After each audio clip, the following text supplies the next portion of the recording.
Hello, this is Dr. Harriet Fraad on Capitalism Hits Home, an interpersonal update.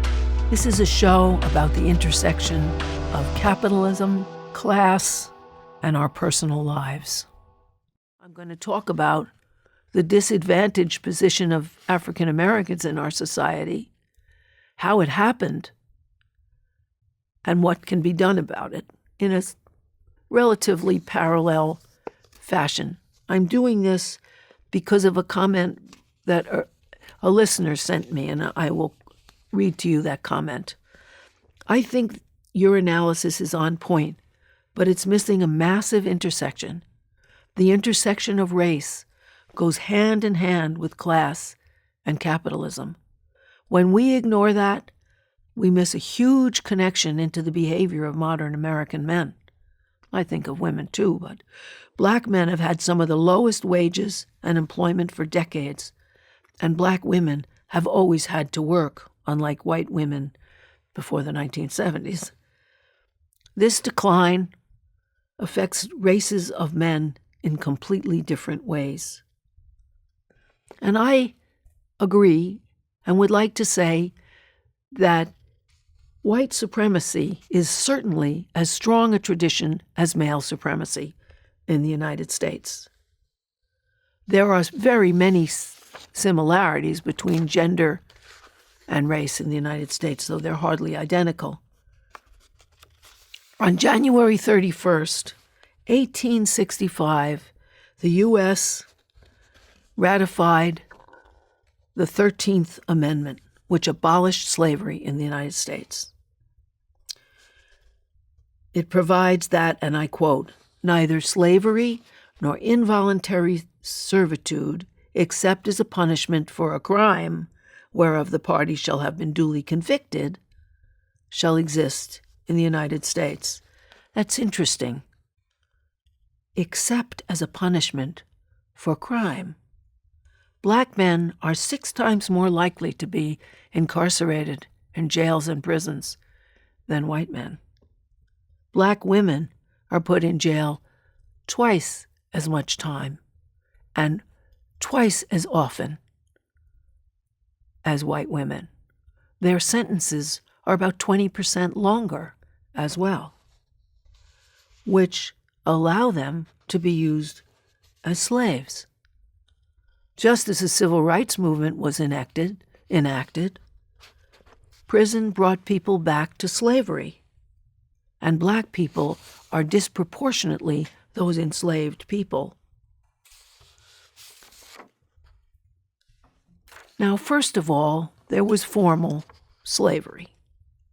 In order to enslave other human beings, to rip them off, to take them out of their homes, send them overseas, remove their languages, put them up to backbreaking labor, and rape them at will, the good Christians needed an ideology that rationalized such terrible crimes, just like men needed a rationalization for keeping women imprisoned in the home.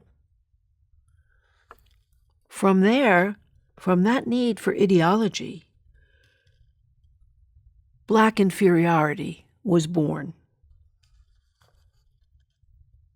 You have to really rationalize the crime of enslaving another people with a strong rationalization, and that rationalization was whites were designated by God to be superior, and Blacks were fortunate to be protected because as weak minds and inferior people, they couldn't take care of themselves anyway.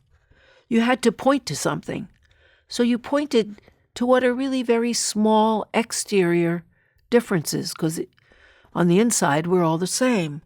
You had to point to things like skin color, the shape of the nose, the shape of lips, the curl in hair, on which to pin a judgment that these humans were inferior and we were justified in enslaving them. Just as the ideology of male supremacy can't always last uninterrupted in the face of outrageous injustice. Neither can the ideology of white supremacy. Sometimes it is fought in its oppressive hideousness. How did it get this way? Well, the slaves were freed, unless they were found guilty of a crime, way back in 1865. And way back then, those people from the North who were enlightened and had some morality, and those Southerners who had some moral sense of obligation to the people that they enslaved, and many what were then African Americans or black people, created rules and laws of Reconstruction to help former enslaved people function in our advanced society as equals. Programs of education, political empowerment, and support were accompanied by federal protection of troops against the vigilantes who would keep black people from voting or working through intimidation and violence. However, as happened with Trump and his ilk and has been happening since the New Deal, right-wing white supremacists in North and South were unsatisfied with this, with Reconstruction. They united and promised one of the candidates, Hayes, President Hayes, that if he would end Reconstruction and protections for black people and call off Reconstruction, he would get their votes, much as many Republicans in a quieter, more dog whistle policy let whites know that they will not protect black people if they're elected. The main method of control wasn't the violence, which was, of course, also used, but to deny black people of decently paid employment. Black men were never paid the family wages of white men, so they couldn't support their families. Black women were economically forced into the lowest paid work as maids or nannies, as servants, or in the lowliest jobs. Black men were employed either not at all or unemployed, or in jobs that did not earn money. They couldn't support their families. Black women had to often neglect their own children while they took care of white people's children and homes. They were denied the mothering they needed. Their families were denied the support that they needed. And then, in 1965, the Moynihan Report came out that said that the problem with the black family is that blacks are inherently pathological and their men are lazy, too lazy to support their families. This is very interesting because within the last 10 years, a right-wing author called Charles Murray wrote a book that said the white working class, which now is not paid enough to support a family, was also morally inferior and their men were lazy. And that's why white families are falling apart. Black men who wanted to make money had to circumvent the law. And then were incarcerated, where they could be used as slave labor. It's interesting that the incarceration rates used to zoom in the South at around cotton picking time, because then, if you were incarcerated, you could be enslaved to pick cotton. Blacks were the last hired and the first fired, which prevent them, just like women who take time out to take care of homes and children and elders, they didn't accumulate the seniority and the promotions and the wealth. Black wealth in America is 7 times less than white wealth. Also, once you had the rule that involuntary servitude and slavery was okay as a punishment for crime, this is after the Civil Rights Movement, black men were 400 times more likely to be put in prison than they had previously. So what you had was the re-enslavement of a population made even more severe by private for-profit capitalist prisons that required a certain number of prisoners, and judges who were actually, some were exposed of getting big kickbacks from private prisoners for sending people to prison. The tradition of white supremacy is a powerful one. It took a civil rights movement to end formal segregation, formal pushing down of black people. The two great leaders of the civil rights movement, and the greatest leaders America has had since, were Martin Luther King and Malcolm X. They both realized, shortly before their deaths, that the U.S. needed class transformation as well as race transformation.